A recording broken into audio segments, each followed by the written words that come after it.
नमः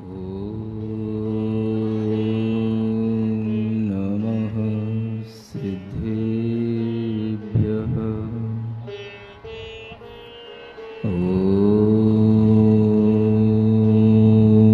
नमः सिद्धेभ्यः।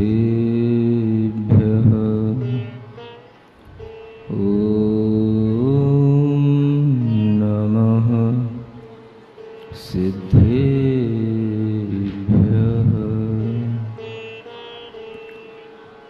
जयतस्तव पार्श्वस्य श्रीमद्भर्तुः पदद्वयम्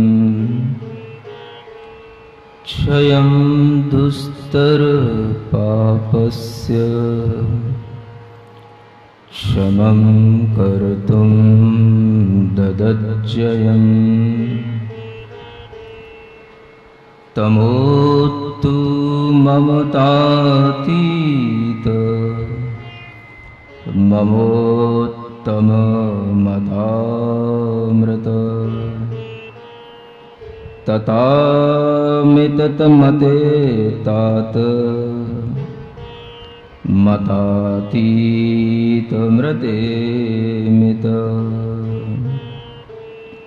स्वचित्तपटयालिख्य जिनं चारु भजत्ययम्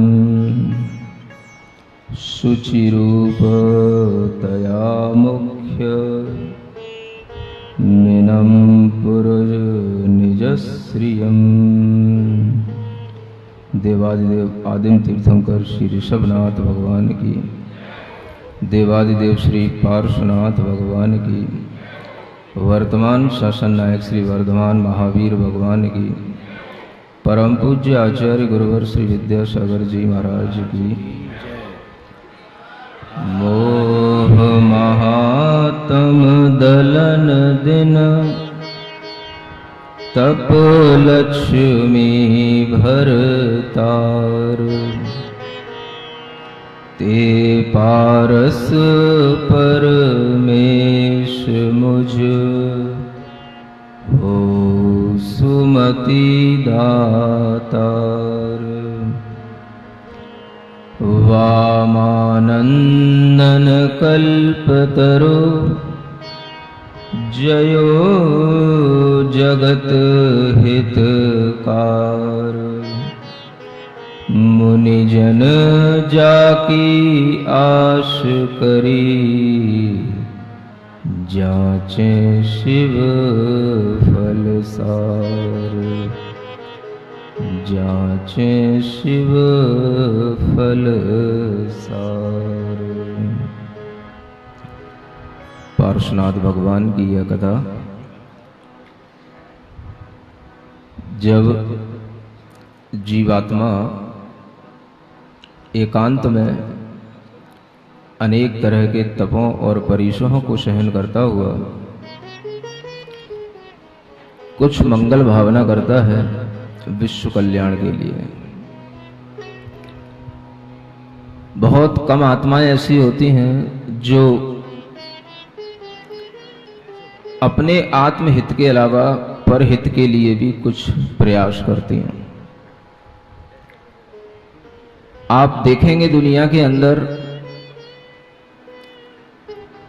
ज्यादातर लोग या तो परहित में लगे रहते हैं या आत्महित में लगे रहते हैं। परहित में लगे रहने वाले लोग भी दुनिया में बहुत हैं जो हमेशा केवल दूसरों के लिए ही उपकार करने की भावना करते हैं।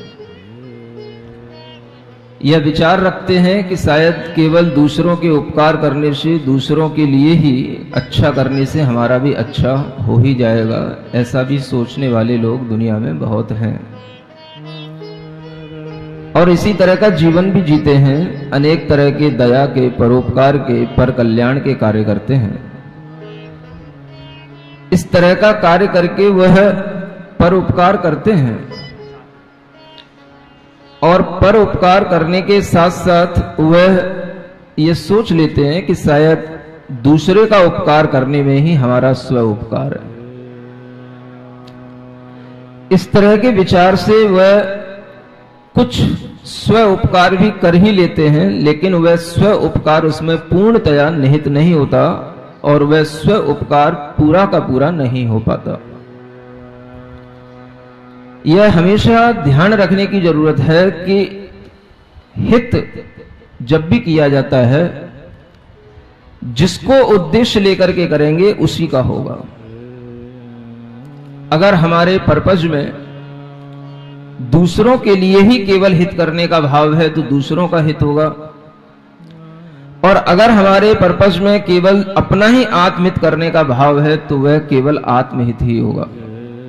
लेकिन कभी कभी ऐसी भी कुछ प्रवृत्तियां अपनाई जाती हैं जिसमें स्वहित भी हो और परहित भी हो।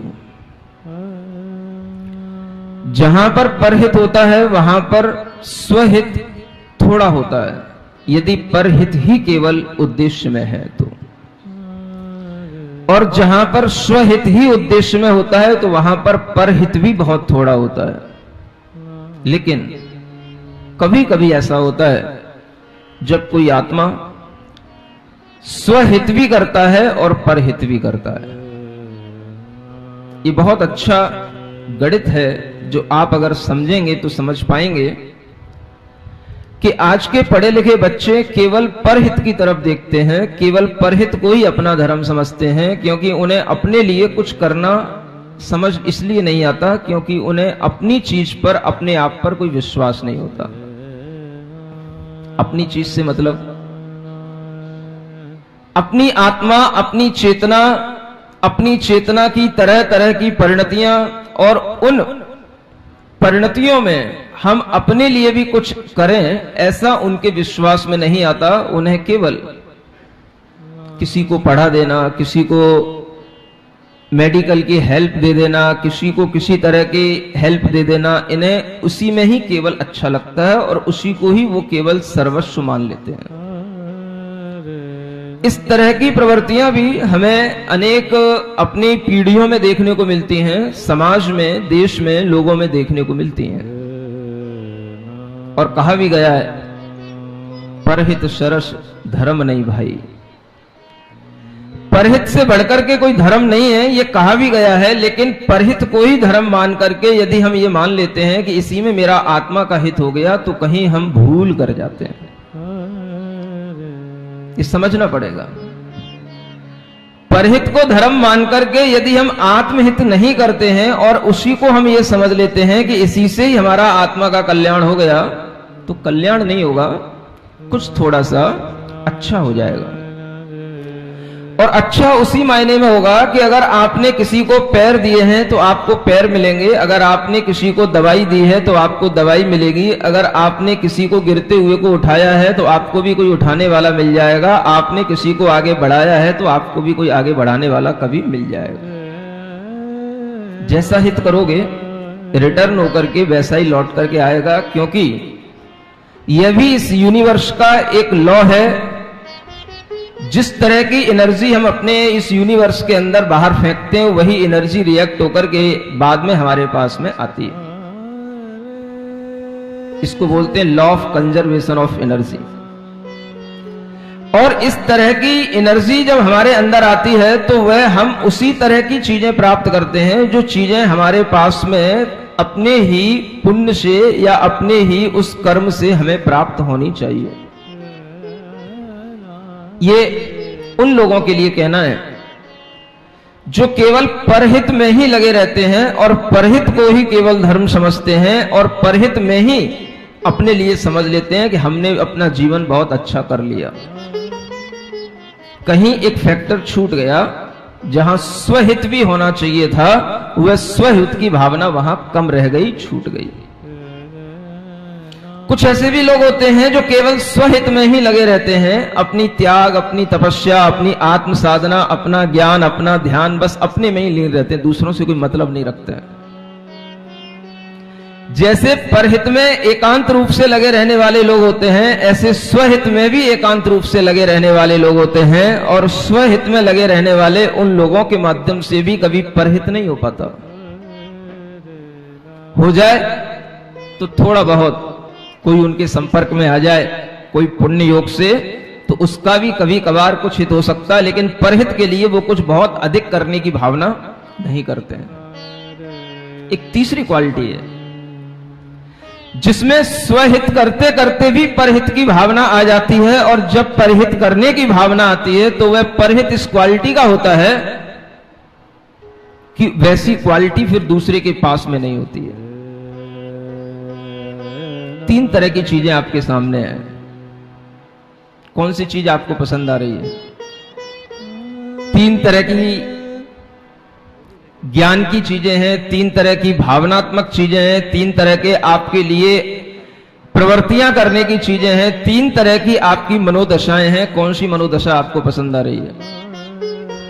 केवल दूसरे का हित करते रहना, या केवल स्वहित में ही लगे रहना, या स्वहित के साथ साथ परहित की भी भावना करना? बोलो बोलो।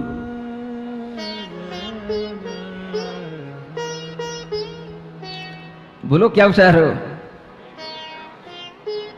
उंगली उठ रही तीसरे नंबर की है? ज्यादातर लोग इसी को पसंद करेंगे, ऐसा लग रहा है कि स्वहित के साथ साथ परहित भी होना चाहिए। और यही भावना आनंद मुनि महाराज की बन रही है कि वह स्वहित के साथ साथ परहित करने के लिए भावना भा रहे हैं। जब तक भावना नहीं करेंगे तब तक कुछ नहीं होगा। तीर्थंकर यूं ही नहीं बनते, तीर्थंकर भी भावना करते हैं। तीर्थंकर के मन में भी एक कल्याण करने की भावना आती है, विश्व का कल्याण करें। कैसे करें? एक जन्म में हो जाए कोई जरूरी नहीं है, हो भी सकता है। ऐसे भी जीव होते हैं कि जो उसी जन्म में भावना करते हैं और उसी जन्म में उस भावना के फल से तीर्थंकर बन जाते हैं। ऐसे भी जीव होते हैं। तीर्थंकर बनने के लिए वह उसी जन्म में मुनि महाराज बनकर के भावना करते हैं, और वह मुनि महाराज बनकर के ऐसे कर्म का बंद करते हैं जिसे तीर्थंकर नाम कर्म कहते हैं। क्या बोलते हैं? ये कर्म है, यह एक कर्म का भेद है। कर्म की एक स्पेशल टाइप है जिसके माध्यम से उस कर्म को बांध करके उसी कर्म के फल से फिर वह कल्याण किया जाता है। उस कर्म के फल से ही दूसरों के लिए बहुत कुछ दिया जा सकता है, जिस कर्म का नाम है तीर्थंकर नाम कर्म। ऐसे भी लोग होते हैं, गर्भ में आए तब उन्हें कुछ नहीं पता था, जन्म हुआ तब उन्हें कुछ नहीं पता, वैराग्य धारण किया, तप धारण किया, और तप धारण करने के बाद में उन्होंने तीर्थंकर प्रकृति की भावना की, तीर्थंकर नाम कर्म का बंद किया, और जब उन्हें तपस्या करते करते केवल ज्ञान हो गया तो वह अरिहंत तो बने ही, लेकिन अब वो तीर्थंकर अरिहंत बने। उनके केवल ज्ञान कल्याणक ही होंगे और एक अंत में निर्वाण कल्याणक होगा। केवल 2 कल्याणक वाले भी तीर्थंकर होते हैं। सुन रहे हो? कुछ और भी बताया जा रहा है आपको।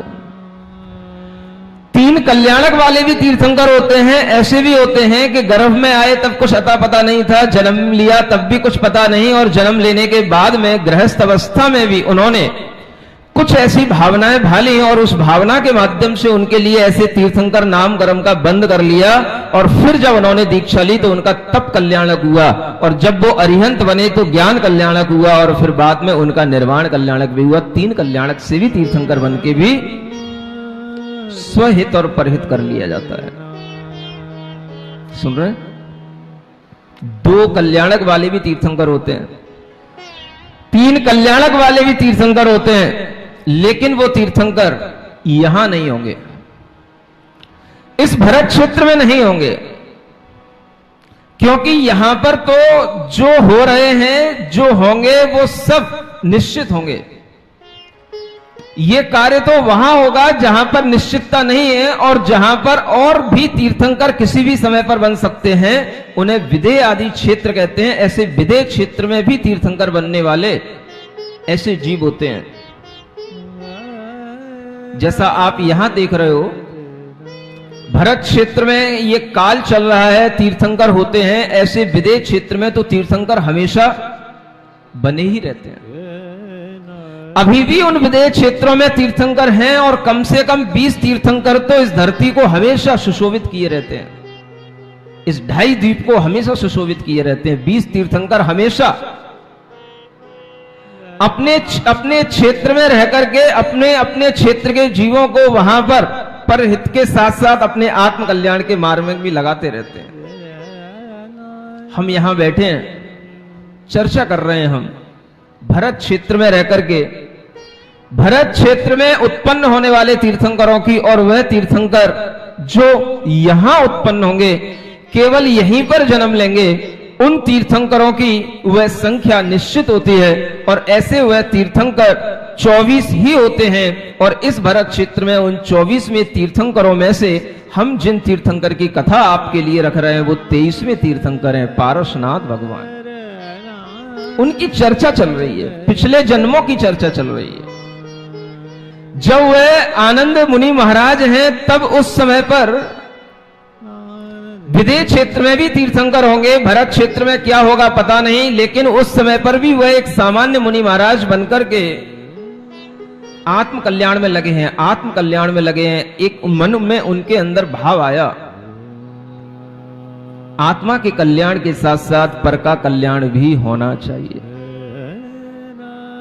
जब संसार में रहने वाले जीवों के दुखों को देखा जाता है और संसार में रहने वाले जीवों के उद्धार की भावना की जाती है कि इन जीवों का भी संसार से ऊपर उठना हो, ये जीवात्माएं भी संसार के दुखों से ऊपर उठें, ये भी अपने आत्मा को पहचाने, ये भी अपने आप को पहचाने और ये भी भगवान बने, ऐसी भावना जब की जाती है तो वह भावना पर हित की भावना कहलाती है।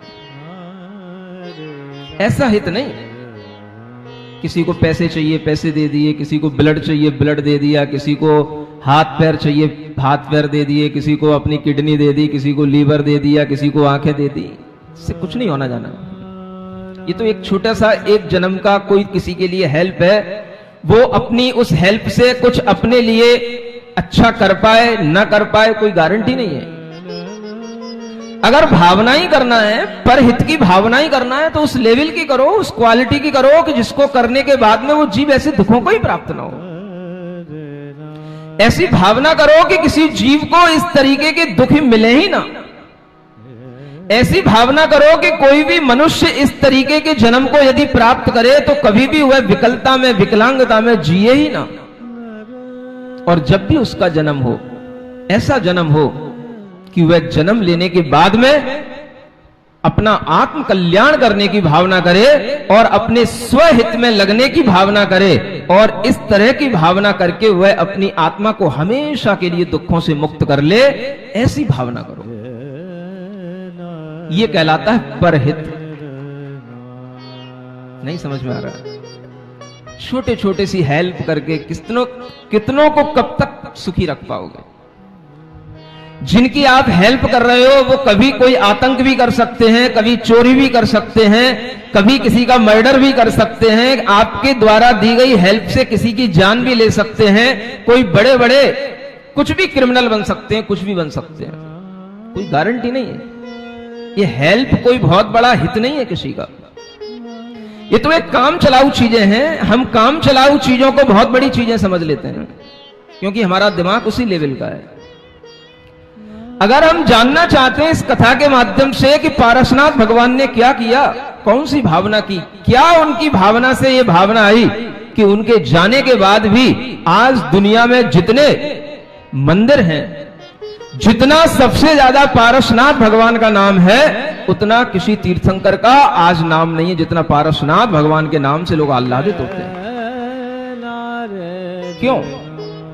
सभी ने वो भावना की है, सभी ने सब कुछ किया है, लेकिन उन पारसनाथ भगवान ने कुछ ऐसा किया है कि उन्होंने आत्महित के साथ परहित भी किया है, और उनके लिए ये इसलिए भी मिला है क्योंकि वो इस दुनिया में अकेले नहीं जी रहे हैं, वो अकेले हीरो नहीं बन रहे हैं, उन्हें हीरो बनाया जा रहा है। वो हीरो बन पा रहे हैं, लेकिन उनके बनने में भी एक दूसरा विलेन उनके साथ में लगा रहता है।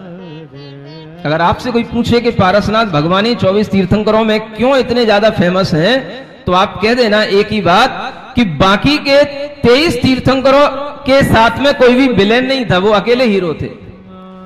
इनके साथ में एक कमट रूपी विलेन की कहानी भी जुड़ी हुई है। इस कारण से ये वो हीरो बन के आए हैं जो दुनिया में लोगों को सबसे ज्यादा पसंद है। समझने की कोशिश करो। हाँ। और उसके साथ साथ जिन्होंने अपने मन के अंदर ये भाव किया, स्वहित तो कर ही रहे थे, 12 प्रकार का तप करके 22 प्रकार के परीक्षाओं को सहन करके उन्होंने 10 धर्मों को अपने जीवन का आभूषण बना लिया। लेकिन अब वो भावना कर रहे हैं, ये वो पॉइंट है, टर्निंग पॉइंट इसको बोलते हैं जीवन का, जब वह अपनी तैयारी इस रूप में कर रहे हैं कि अब हम आगे मुक्त तो होंगे, लेकिन मुक्त होकर के भी कईयों को मुक्त का साधन बन जाएंगे और कईयों को अपने साथ में ले जाएंगे और कईयों को बाद में भी हम मुक्त करने की एक सीख दे जाएंगे कि ये भी मुक्त होते रहे। ये तैयारी की जा रही है। चाहोगे? महाराज, हम जैसे दीनहीन लोग क्या कर पाएंगे? कॉन्फिडेंस बढ़ाओ, बिलीव बढ़ाओ, अपने आप को दीनहीन मत समझो। ये वह जैन दर्शन है जो हर एक आत्मा को भगवान बनाने के लिए तैयार रहता है और हर आत्मा को भगवान बनाने की सीख देता है। और इसी जैन दर्शन में दीक्षित होने पर हर एक आत्मा भगवान बनेगा। ये वो जैन दर्शन है। किसी भी कुल का हो, किसी भी जाति का हो, किसी भी धर्म का व्यक्ति हो, वह अच्छी भावनाएं करे। और वो भावनाएं 1-2 नहीं है, 16 भावनाएं हैं। कितनी? हाँ, 16 श्रृंगार करने वालों थोड़ा सीखो। अगर शरीर के 16 श्रृंगार होते हैं तो आत्मा के भी 16 श्रृंगार हैं। और आत्मा के 16 श्रृंगारों से जब यह आत्मा सज जाती है तो वो किसी की भी आत्मा सज सकती है। एक छोटी सी बेटी भी हो सकती है, छोटा सा बेटा भी हो सकता है, विवाहित स्त्री भी हो सकती है, अविवाहित स्त्री भी हो सकती है, किसी भी धर्म का, किसी भी कास्ट का व्यक्ति हो सकता है। वह चाहे आदमी हो, औरत हो, लड़का हो, लड़की हो, गरीब हो, अमीर हो, किसी भी प्रकार का कर्म करने वाला हो, कोई भी व्यक्ति अपने आप को भगवान बना सकता है। विश्वास हो नहीं रहा? कोई भी मजदूर हो, किसी भी तरह का, किसी की नौकरी करने वाला हो, किसी भी तरह की छोटी से छोटी जॉब करने वाला हो, बड़े से बड़ा जॉब करने वाला हो, कोई भी व्यक्ति अपने आप को भगवान बना सकता है। भावना करो, इसी को बोलते हैं भावना भवनाशिनी। ऐसी भावना करो जिससे भव का नाश हो। ऐसी भावना करो जिससे भव हमेशा, संसार हमेशा के लिए नष्ट हो जाए। और ये भावना करने से ही होता है। हम तरह तरह की भावना करते हैं, जो भावना करके हम इस तरह के तीर्थंकर बनते हैं। अगर उसी तरह की भावना हम भी करें तो कोई भी आचार्य मना नहीं कर रहे हैं कि आपके लिए वो भावनाएं काम नहीं करेंगी। किसी भी गंज के हों, किसी भी मोहल्ले के हों, सुन रहे हो? चाहे बेलनगंज हो, चाहे नाई का मोहल्ला हो, चाहे पत्तलगंज हो, चाहे कोई सी भी गंज हो, चाहे सिरसागंज हो, चाहे कोई सी भी गंज हो, कोई भी गंज वाला हो, समझ में आ रहा है? भावना करो। इससे ज्यादा और क्या कहा जाएगा आपको? इससे ज्यादा और आपको क्या बताया जाएगा? छोटे छोटे से हितों से, छोटी छोटी सी भावनाओं से छोटे छोटे फल मिलेंगे और बड़े बड़े हितों से, बड़ी बड़ी भावनाओं से बड़े बड़े फल मिलेंगे। आप आज ये पढ़ेंगे, सीखेंगे कि इन 16 भावनाओं को ही परहितकारी भावना कहा गया है। 16 कारण भावना के नाम से इन्हें जाना जाता है। और बहुत से लोग इन 16 कारण भावनाओं के व्रत करते हैं, उपवास करते हैं। इन भावनाओं को भाते हैं कि नहीं भाते हमें पता नहीं, लेकिन व्रत उपवास करते हैं, ये हमें पता है। क्या सुन रहे हो? कोई भी गृहस्थ इन भावनाओं को कर सकता है। पढ़ने लिखने वाले बेटे बेटियां, कोई भी कर सकता है। 8 साल का बच्चे से लेकर के 80 साल का, 100 साल का बूढ़ा, कोई भी व्यक्ति हो, कोई भी इन भावनाओं को करके अपने आत्महित की भी साधना कर सकता है और परहित की भी साधना कर सकता है, लेकिन कोई भी साधना करनी होगी तो सबसे पहले आत्महित की भावना पहले करनी पड़ेगी। ये भावनाएं वही कर सकता है जिसमें पहले आत्महित की जिज्ञासा आ गई हो, आत्महित करने की भावना आ गई हो। स्वहित को साधे बिना कभी भी परहित सदता नहीं है। सुन रहे हो? जो केवल परहित की साधना में लगे रहते हैं वो कहीं ना कहीं बिचक जाते हैं, विचलित हो जाते हैं, भ्रष्ट हो जाते हैं, कभी कभी नष्ट भी हो जाते हैं। लेकिन जो स्वहित की साधना के साथ में परहित की साधना करता है वह हमेशा ऊपर उठता चला जाता है और दूसरों को भी ऊपर उठाता चला जाता है। पहले स्वहित की भावना करो। 16 भावनाओं में सबसे पहली भावना है और वो भावना स्वहित पर जोर देती है। आद हिदम कादब्बम, सबसे पहले आत्महित करो। आप अगर यूं सोचेंगे कि नहीं महाराज परहित करने में ही आत्महित हो जाएगा, तो आप अभी इस ग्राउंड से बाहर हो, इस क्राइटेरिया से भी बाहर हो।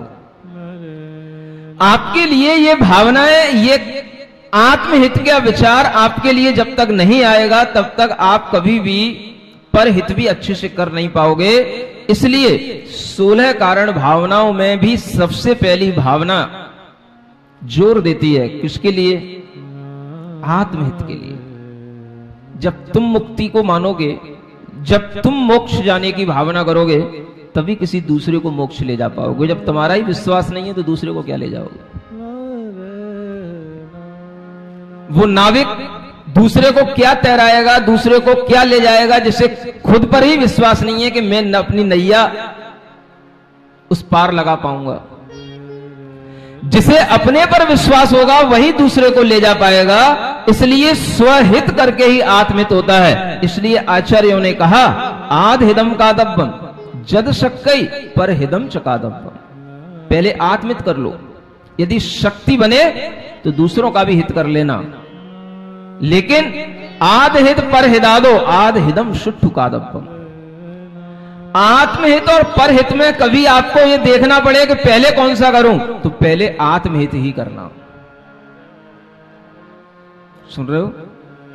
जैन दर्शन सबसे पहले क्या सिखाता है? खुद बनो,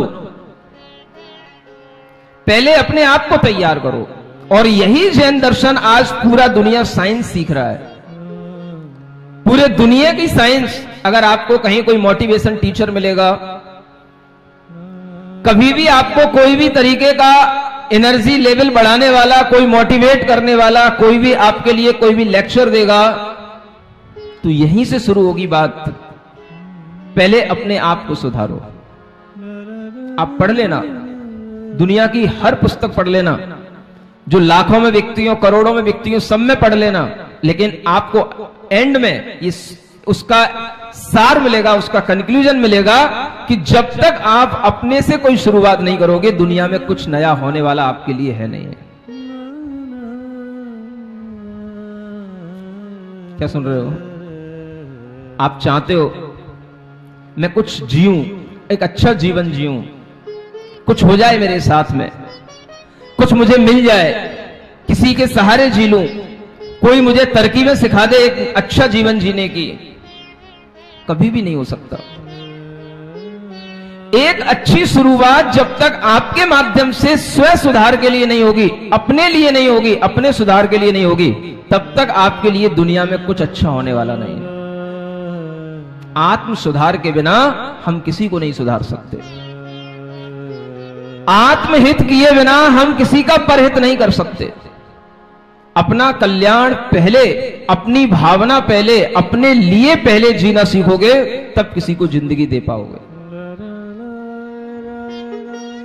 ये सब शास्त्रों का सार है जो आपको बताया जा रहा है। और यही भावना आप सुनते सुनते थोड़ा थकने से लगे होंगे कि ये कब तक चलेगा आनंद मुनि महाराज का चरित्र चित्रण। थक तो नहीं रहे? बताओ, थक तो नहीं रहे? चलो एक बार उत्साह के साथ बोलो, ओम अरहम बोल। ओम अरहम ओम अरहम ओम अरहम बोल, सभी कार्य की सिद्धि से तू ओम अरहम ओम अरहम ओम अरहम बोल, सभी कार्य की सिद्धि से तू मंगल भवन अमंगल हारी, पारसनाथ जगत हितकारी, सुख संपत्ति सब ही घर आवे, पारस कथा भविक जो गावे। Page number 33। वह 16 भावनाएं पहले हम पढ़ते हैं। 8 दोष मद 8 मलिन, 6 अनायतन 6ठता दीन, दर्शन शुद्धि कहावे, रत्नत्रयधारी मुनिराय, दर्शन ज्ञान चरित समुदाय,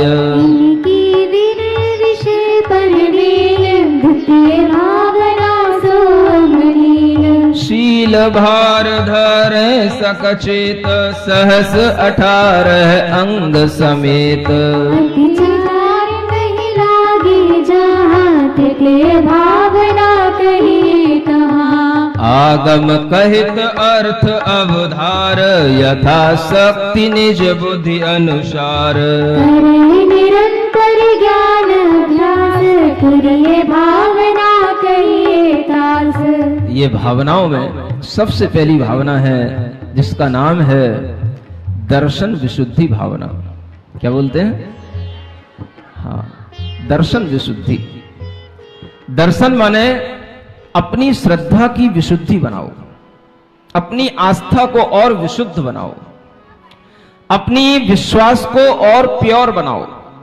और जितना आपका विश्वास, जितना आपकी आस्था प्योर बनती चली जाएगी, आपका भीतर से आत्मा का वह भाव उतना ही ऊपर उठता चला जाएगा जो दूसरों के हित में भी काम आने के लिए तैयारी आपके लिए पैदा करेगा, भीतर से बीज बोएगा। वो भाव कहां से शुरू होगा? सबसे पहले अपनी आस्था बलबूत बनाओ। क्या आस्था है? दर्शन की विशुद्धि, श्रद्धा की विशुद्धि। जैसे मिथ्या आस्थाएं बहुत बड़ी बड़ी होती हैं, ऐसे ही सम्यक आस्था को आप बड़ा बनाओ। समझ आ रहा है? मिथ्या आस्था मतलब दुनिया में ऐसी भी लोगों की आस्थाएं होती हैं जिसके माध्यम से वह पाप करके भी यह समझते हैं कि मैंने बहुत बड़ा धर्म कर लिया। समझ आ रहा है? जितना हिंसा करेंगे, जितना पाप करेंगे, जितना आतंक फैलाएंगे, जितनी अराजकता फैलाएंगे, उतना ही खुदा हमसे खुश होगा, अल्लाह मेहरबान होगा। समझ आ रहा है? एक बहुत गहरी आस्था पैदा की जाती है कुछ लोगों के अंदर, और उसे आप एक पैमाना समझ सकते हो मिथ्या आस्था का, एक बहुत बड़ा पैमाना। आदमी मरने को तैयार होता है, मारने को तैयार होता है। समझ आ रहा है? कितने ही लोगों को मार दिया जाए, कितने ही लोगों का कत्ल कर दिया जाए, कितने ही लोगों को भस्म कर दिया जाए, सब कुछ कर दिया जाए, सिर्फ एक विश्वास उनको दिलाया जाता है, अल्लाह तेरे ऊपर बहुत खुश होगा, मेहरबान होगा, तुझे जन्नत देगा। सुन रहे हो? एक बहुत बड़ा, इतना मिथ्या भाव भीतर भरा जाता है, जैसे वो एक्सट्रीम पर पहुंचता है, ऐसे ही आपके अंदर सम्यक भाव एक्सट्रीम पर पहुंचेगा, तब कुछ शुरू होगा भीतर से। हर चीज का लेवल है, नरकों का भी लेवल है लास्ट, तो मोक्ष का भी लेवल है, स्वर्ग का भी लेवल है लास्ट। भावों के गिरने का भी लास्ट लेवल है, तो भावों के उठने का भी लास्ट लेवल है। नेगेटिविटी का भी लास्ट पॉइंट होता है तो पॉजिटिविटी का भी लास्ट पॉइंट होता है। यहां आपको उसी पॉजिटिविटी का लास्ट पॉइंट बताया जा रहा है नेगेटिव पॉइंट से एक कंपेयर करके। दुनिया में लोगों को जिस तरह से एक तरफा भाव में सिखाया जाता है, जब तक आप उस एक तरफा भाव में नहीं आओगे तब तक आपके लिए इतना बड़ा बड़ा पाप नहीं हो सकता। इसी तरह से सुन रहे हो, इस साइंस का आपके लिए एक नए तरीके से मैं इस जैन साइंस का प्रेजेंटेशन दे रहा हूं। उसी तरीके से जब तक आप समीचीन भाव एक्सट्रीम पर नहीं पहुंचाओगे तब तक आपके लिए मोक्ष के दरवाजे खुलेंगे नहीं। एक्सट्रीम पर मतलब जिएंगे इसी के लिए, मरेंगे इसी के लिए। क्या सुन रहे हो? लेकिन इस भाव में किसी को नुकसान नहीं है। आपने देखा होगा आतंक कहां तक पहुंचता है। एक 26/11 की घटना है, सबने सुनी होगी, सबने देखी होगी।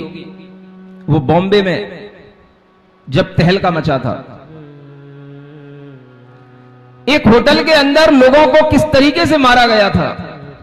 नरीमन हाउस, वहां पर भी लोग पहुंचे, न जाने कितनी जगहों पर लोगों ने पहुंच करके क्या किया था, सिर्फ लोगों को भूंस दिया। जो आए सामने मार दो मार दो मार दो, सिर्फ यही सिखाया गया था उनको, मार दो मार दो मार दो। तार कहीं और से जुड़े हुए थे, लेकिन उनके अंदर यह चीज सिखाना कितनी गहरी सिखाना होती है। आप सोचें कितनी गहराई से कोई चीज सिखाई जाएगी, तब आदमी कितना अपने सामने दुनिया की चीख पुकार, लड़के बच्चे, छोटे छोटे से बच्चे भी, कुछ भी हो, बस मारो मारो। जैसे ये एक्सट्रीम पर ये नेगेटिविटी पहुंचती है, ऐसे ही एक्सट्रीम पर जब पॉजिटिविटी पहुंचेगी तब वहां से कुछ शुरू होगा। ये नेगेटिविटी का एक्सट्रीम है ये। और उसमें एक व्यक्ति पकड़ा गया था जिसका नाम था क्या था? कसाब। समझ आ रहा है? ये चर्चा मैं इसलिए कर रहा हूं कि जब तक आपको नेगेटिविटी का लास्ट पॉइंट पता नहीं होगा तब तक आप पॉजिटिविटी को भी उस एक्सट्रीम तक समझ नहीं पाओगे। ऐसी पॉजिटिविटी चाहिए। जैसे उन लोगों को सिखाया जाता है जीना मरना एक समान है, लेकिन वो दूसरों के अहित के लिए करते हैं। यहां वो नहीं करना है, यहां अपने हित के लिए करना है। लेकिन अगर हम अपने हित के लिए कर रहे हैं तो किसी भी स्थिति में विचलित ना हो। हम अपने हित में करते हुए भले ही मर जाएं, लेकिन हम अपने विश्वास को, अपनी आस्था को छोड़े नहीं। ऐसा विश्वास, ऐसी आस्था जब बनेगी तब दर्शन की विशुद्धि शुरू होगी।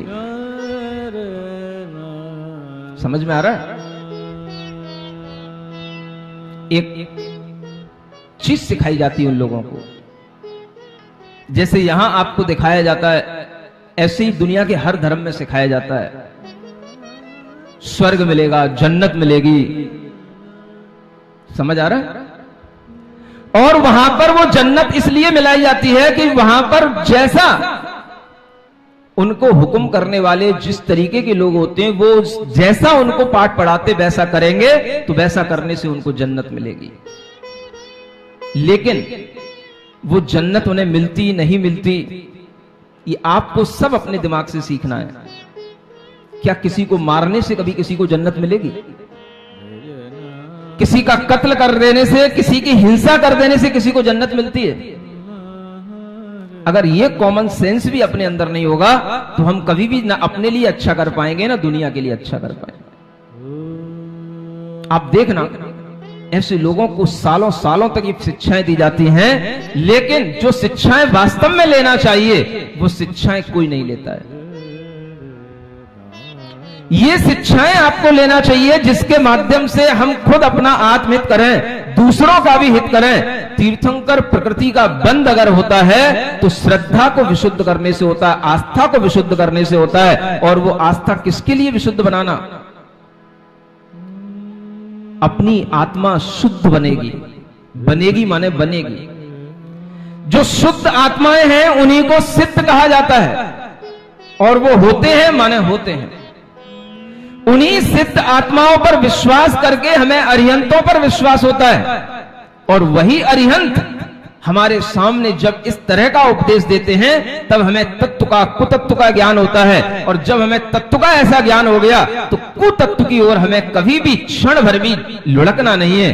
किसी भी कुतत्व के स्थान को भी हमें अपनी अनुमोदना में नहीं लाना और किसी भी तरह का अपने अंदर भी उन अरिहंतों के सिद्धों के श्रद्धान को रख करके भी अपने अंदर कोई मद नहीं लाना, अभिमान नहीं लाना, बस अपनी आस्था को विशुद्ध बनाए जाना।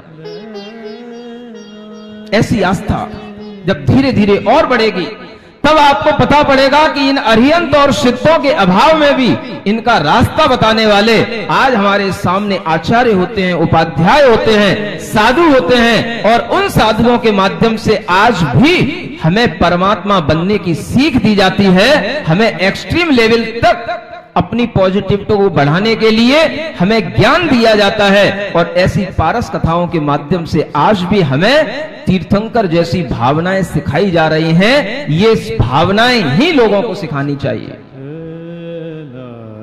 इससे क्या होगा? जब निगेटिविटी सिखाई जाएगी आतंक बढ़ेगा, हिंसा बढ़ेगी, अराजकता बढ़ेगी। और जब पॉजिटिविटी सिखाई जाएगी तो क्या होगा?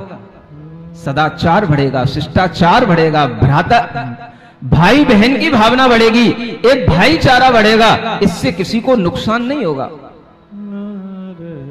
जो व्यक्ति स्वहित में विश्वास करने लग जाता है वही व्यक्ति परहित को करने के लिए कुछ भावना कर सकता है। इसलिए सबसे पहली भावना है कौन सी? दर्शन माने जिन दर्शन समझ लो, आत्म दर्शन समझ लो, अपनी आस्था समझ लो। इस दर्शन में पहले विशुद्धि बढ़ाओ। जो जिन दर्शन में बताया गया है उससे बढ़कर के किसी भी दर्शन में कहीं पर भी मोक्ष के लिए, स्वर्ग के लिए, आत्महित के लिए कुछ भी साधन नहीं है। ये विशुद्धि बनाओ पहले, ये आस्था बनाओ पहले। जब तक आपकी ये आस्था नहीं बनेगी तब तक आपके लिए स्वहित संभव नहीं। और जब तक स्वहित नहीं होगा आप कभी भी परहित कर नहीं पाओगे। यहां से शुरू होती है भीतरी बात। जब दर्शन की विशुद्धि होगी तो फिर आपके अंदर आस्था बनने पर ही आपके अंदर विनय आएगी। ये दूसरी भावना होती है। एक अच्छा नेता बनने के लिए भी आपको अपनी आस्था अपने ऊपर बनाए रखना होती है। और अच्छा नेता वही बनता है जो दूसरों की विनय भी करना जानता हो, दूसरों का आदर भी करना जानता हो। सुन रहे? ये नेता बनने की भावना बताई जा रही है। पंच लोग ध्यान दे रहे? जगत का नेता नहीं, संसार का नेता नहीं, कोई प्राइम मिनिस्टर नेता नहीं। और वो भी होगा तो उसमें भी ये क्वालिटी होगी लौकिक रूप में। आप देख लेना मोदी को हमेशा हाथ जोड़े मिलेगा। जब भी भाषण देगा हाथ जोड़े ही खड़ा रहता है। रैलियां करेगा जब भी हाथ जोड़ना पड़ेगा। बिना हाथ जोड़े कोई वोट नहीं देगा। समझ आ रहा है? विनय संपन्नता चाहिए, लेकिन आस्था पहले अपने ऊपर चाहिए। हम जिस पार्टी से लड़ रहे हैं उस पार्टी के लिए ही पूरा फुल्ली 100% डिवोशन चाहिए। अगर बीजेपी है तो बीजेपी, कांग्रेस है तो कांग्रेस। समझ आ रहा है? नेता ही डबाडोल हो गया, वही अगर भीड़ को देख करके लोटपोट हो गया या उसकी आस्था बदल गई तो वो फिर नेता नहीं बन पाएगा। और आप देखना जो नेता पार्टी बदलते हैं वो बहुत बड़े नहीं बन पाते हैं, ज्यादा ऊंचे नहीं बन पाते हैं, क्योंकि वो उनके ऊपर एक दाग लग जाता है। वो बांधते भाई अब बदल के आया है। समझ आ रहा? इसलिए अपनी आस्था को बनाए रखने पर ही आप अपने अंदर दर्शन विशुद्धि बना पाएंगे। जब दर्शन विशुद्धि बनेगी तभी आपके अंदर विनय आएगा उन लोगों के प्रति जो उस रास्ते पर चल रहे हैं। रत्नत्रय धारी मुनि राय, दर्शन ज्ञान चरित्र समुदाय। सम्यक दर्शन, सम्यक ज्ञान, सम्यक चारित्र, इसका जो पालन कर रहे हैं और ये जो आत्मा के गुण हैं, अगर आप इन्हीं को अपने अंदर धारण करेंगे तो आपकी विनय इन्हीं की प्रति आएगी। और दूसरों की विनय तो वो लौकिक विनय कहलाएगी, लेकिन अलौकिक विनय संपन्नता ही आपको मोक्ष मार्ग का नेता बना पाएगी। सुन रहे हो? मोक्ष मार्ग में भी नेता होते हैं। हम तो उन्हीं को सबसे पहले नमस्कार करते हैं। मोक्ष मार्गस्य नेतारम वेत्तारम कर्म भूव्रताम। क्या सुन रहे हो? जो मोक्ष मार्ग के नेताओं। नेता का मतलब ही होता है नयति इति नेता, जो हमें ले चले, ले जाए, आगे बढ़ाए, जो हमें हमारे साथ ले जाने के लिए हमें तैयार हो, उसी का नाम नेता है। सुन रहे हो? कौन है तुम्हारा नेता? हमारी तरफ लोग हाथ कर रहे हैं। अगर आपने एक दिगंबर गुरु को भी अपना नेता मान लिया तो भी आपको वह गुरु एक ना एक दिन उस मोक्ष महल में ले जा करके आपकी आत्मा को बिठा देगा, लेकिन मान लेना मन से, ऊपर ऊपर से नहीं। नेता उसी का नाम है जो आपको समीचीन मार्ग पर ले चले, आपके अंदर शक्ति पैदा करे, और वह नेता जब खुद भी चलता है तो उसके अंदर भी यह विनय होती है, विनय से संपन्न होता है। और उस नेता का तीसरा गुण होता है कि वह अपना आचरण हमेशा अच्छा रखे, शील और व्रतों में अतिचार माने दोष ना लगाए।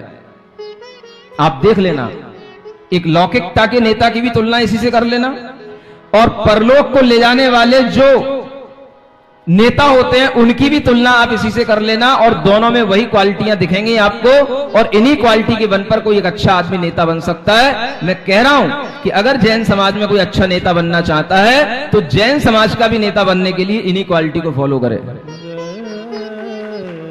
समझ आ रहा है? हाँ, नेताओं के आचरण पहले अच्छे होने चाहिए। अगर आप दूसरों से वोट लेते हैं, दूसरों से हाथ जोड़ करके अपने लिए वोट डलवा लेते हैं और बाद में आपके आचरण भ्रष्ट हो जाते हैं, तो आपने एक बार तो लोगों को ठग लिया, दोबारा आप उस स्थान पर नहीं आ पाएंगे, क्योंकि आपके आचरण बदल गए हैं। समझ आ रहा है? नेताओं के आचरण अच्छे होने चाहिए। अध्यक्ष पद के लिए लोग चुनाव लड़ते हैं, बड़े बड़े चुनाव होते हैं, बड़ी बड़ी जगहों पर मारा मारियां होती हैं, पार्टियां बनती हैं। समझ आ रहा है? जैन समाज में ये बहुत बड़ा एक माहौल चल पड़ा है। किसी मंदिर का अध्यक्ष बन जाना, किसी मंदिर का मंत्री बन जाना, ऐसा समझते हैं कि उस समाज का मैं नेता बन गया, मुझसे बढ़कर के पीएम कोई नहीं है। समझ आ रहा है? लड़ते हैं इनके चक्कर में, पार्टियां बनाते हैं, 3 साल के बाद 5 साल के बाद चुनाव करने को तैयार नहीं होते हैं, अपनी अपनी कमेटियां बना करके ही अपने अपने अंदर भीतर सब कुछ कर करा करके फुर्सत कर लेते, कोई दूसरे को हाथ ही में ना आए। अपना ही आदमी होना चाहिए, मंत्री भी अपना, अध्यक्ष भी अपना ही होना चाहिए।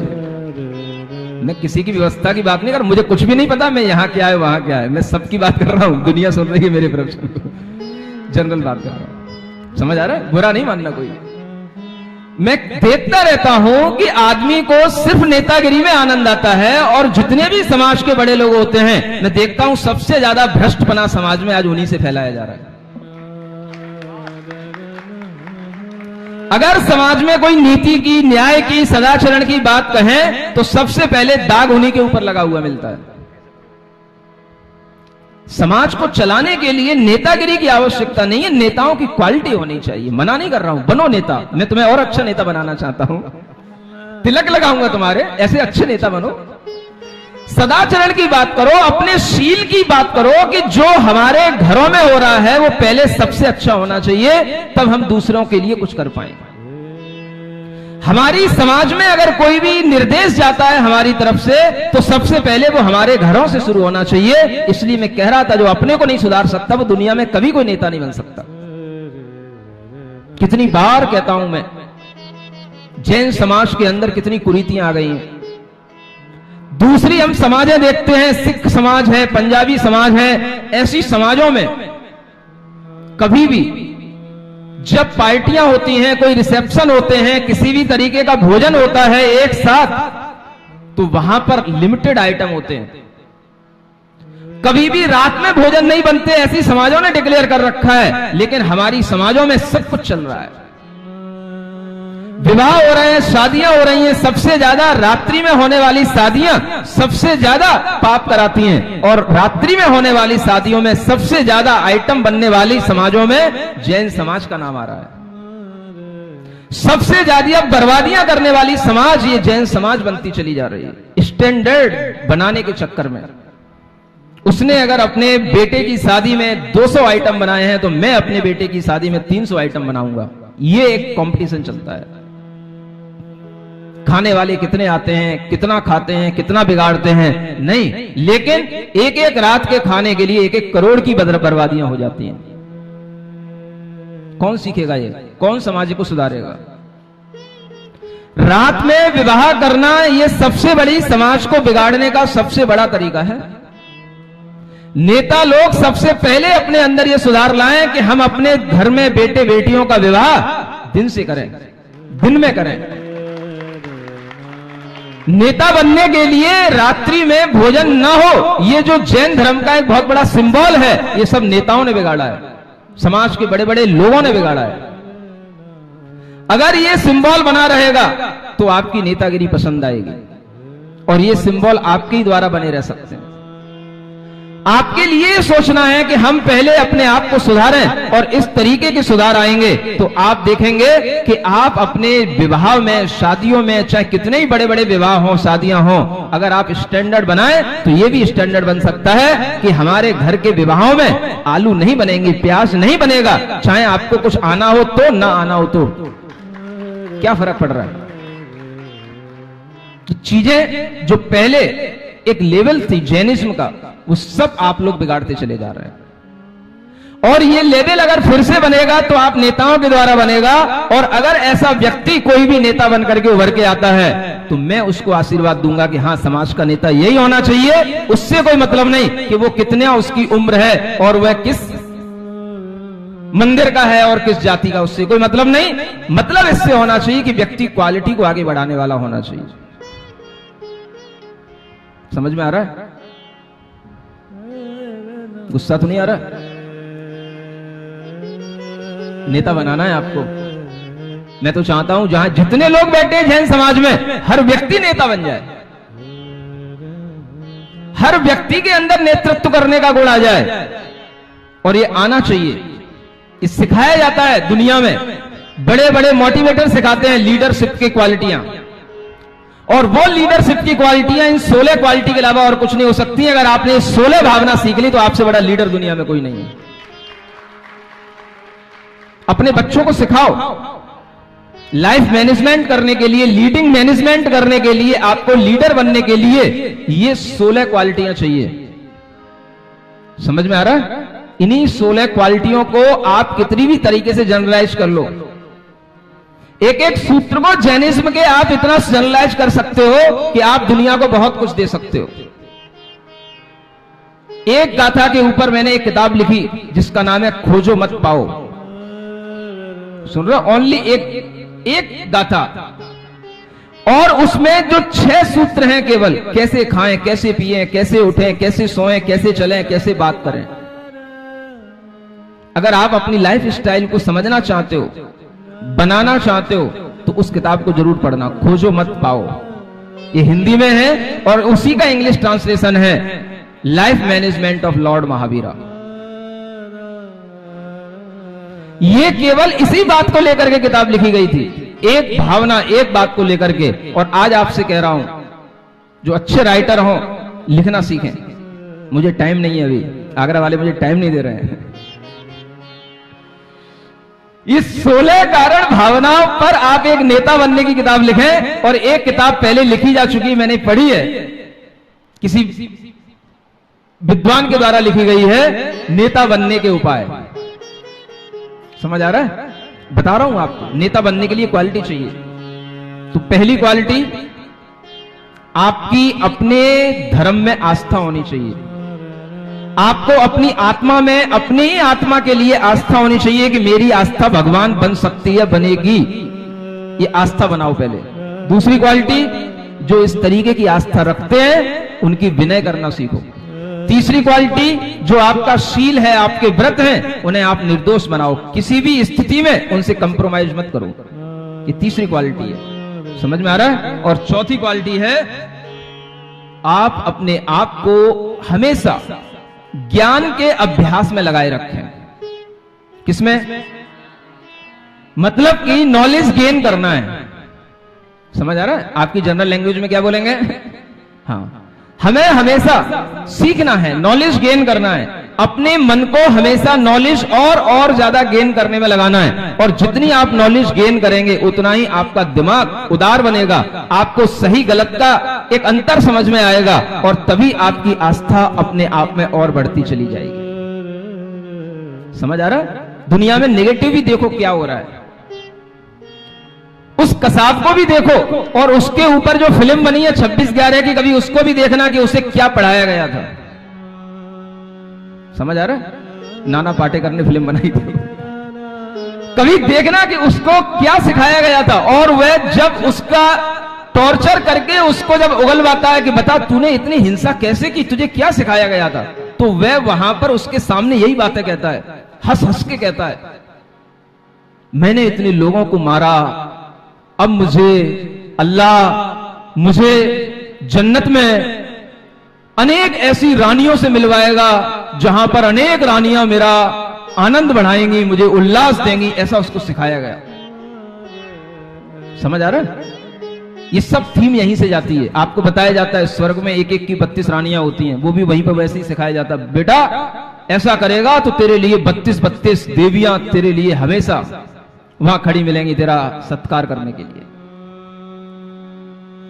ऐसी चीजें जो हमें गलत रूप में सिखाई जाती हैं, आप नेगेटिविटी को भी देखना शुरू करें, लेकिन वो तब देख पाएंगे जब आपके अंदर पॉजिटिविटी अच्छी हो। पहले स्व को समझ लें, पर को समझने की चेष्टा पहले मत करना, नहीं तो बहक जाओगे, विचलित हो जाओगे।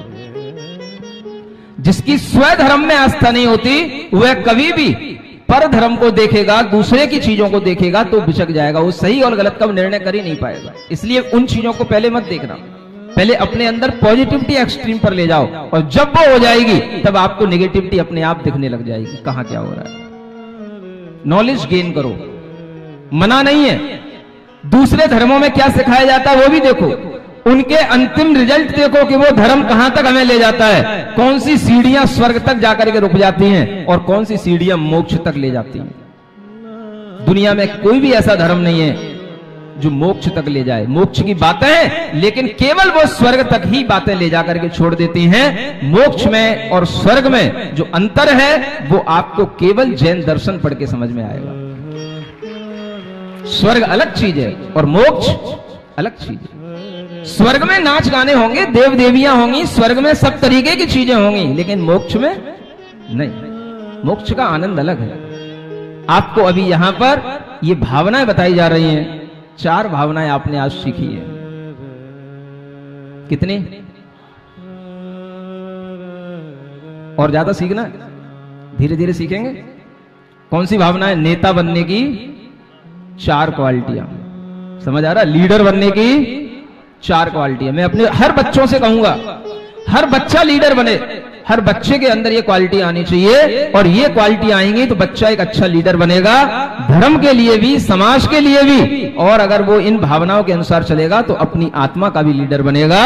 और ऐसे ही लीडर तीर्थंकर कहलाता है। सबसे बड़ा लीडर कौन होता है? तीर्थंकर। ओम अरहम ओम अरहम ओम अरहम बोल, सभी कार्य की सिद्धि से तो इसको बोल। ओम अरहम ओम अरहम ओम अरहम बोल, सभी कार्य की सिद्धि से तू पहले इसको बोल। दुराचार को दूर भगाए, सोता तेरा भाग्य जगाए। दुराचार को दूर भगाए, सोता तेरा भाग्य जगाए। ध्यान साधना इसकी करके, ध्यान साधना इसकी करके मानव अपना भाग्य बनाए। मानव अपना भाग्य बनाए। मानव अपना भाग्य बनाए। ओम अरहम ओम अरहम ओम अरहम बोल। अरहम ओम अरहम ओम अरहम बोल। ओम अरहम ओम अरहम ओम अरहम बोल, सभी कार्य की सिद्धि से तू पहले इसको बोल। ओम अरहम नमः। बोलो पार्श्वनाथ भगवान की।